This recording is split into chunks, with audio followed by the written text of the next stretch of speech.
आज आपण कोणालाही करता येतील अशा सोप्या, एकदम पटकन म्हणजे 15 ते 20 मिनिटात होणाऱ्या एकदम चविष्ट आणि पौष्टिक अशा वड्या करणार आहोत. हाय, मी अस्मिता. मस्तिकी कक्षामध्ये तुम्हा सगळ्यांचं खूप खूप स्वागत आहे. आज आपण पोहे, गूळ आणि अशाच घरातल्या पौष्टिक पदार्थांपासून मस्त झटपट होणाऱ्या सोप्या आणि मस्त चवीच्या वड्या करणार आहोत. या वड्या तुम्ही गणपतीच्या किंवा गोकुळाष्टमीच्या प्रसादासाठी करू शकता किंवा इतर वेळेस कधीही करून ठेवू शकता. म्हणजे अधेमध्ये जी छोटीशी भूक लागते त्यावेळेला पटकन तोंडात टाकायला अगदी मस्त ऑप्शन आहे. पौष्टिक आहेत, लहानांपासून मोठ्यांपर्यंत नक्की सगळ्यांना आवडतील आणि पटकन होणाऱ्या आहेत. या वड्या करण्यासाठी इथे मी 1 कपभर जाड पोहे घेतले आहेत. पोहे आपल्याला गॅसची फ्लेम लो ठेवून छान कुरकुरीत होईपर्यंत भाजून घ्यायचं आहे. पोहे छान भाजले गेलेले आहेत. एका ताटात गार होण्यासाठी काढते. याच कढईत मी आता अर्धा कप सुकं खोबरं थोडा रंग बदलेपर्यंत भाजून घेते. खोबरेही किंचित गुलाबीच्या रंगावर भाजलं गेलं आहे. आता याच कढईत मी अर्धा कप शेंगदाणे घेतलेले आहेत. शेंगदाणेही छान खरपूस होईपर्यंत भाजून घ्यायचे आहेत. शेंगदाणे भाजून झाले आहेत. आता इथे मी अर्धा कप डाळवं घेतलेलं आहे. चिवड्यामध्ये आपण जे डाळवं घालतो तेच डाळवं आहे. हे आधीच भाजलेलं असतं, त्यामुळे फक्त थोडं मी गरम करून घेतलं.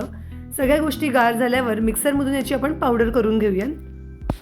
तर मिक्सरमधून मी हे फिरवून घेतलेलं आहे. खूप अगदी बारीक पावडर नाही झाली तरी चालू शकतं.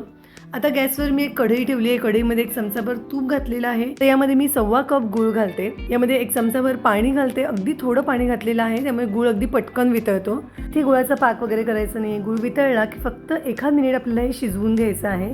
यामध्ये मी आता पाव चमचा वेलची जायफळ पूड घालते. 1 चमचा सुंठ पावडर घातलेली आहे. आता मी गॅसची फ्लेम बंद करते आणि यामध्ये आपण जे वडीचं मिश्रण केलेलं आहे ते घालूया. अगदी व्यवस्थित मिक्स करून घेऊया.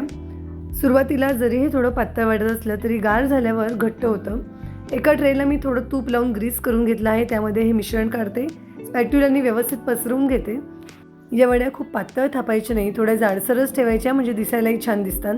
थोड्या सेट झाल्या म्हणजे साधारण 10 मिनिटांनी वड्या कापून घ्यायच्या.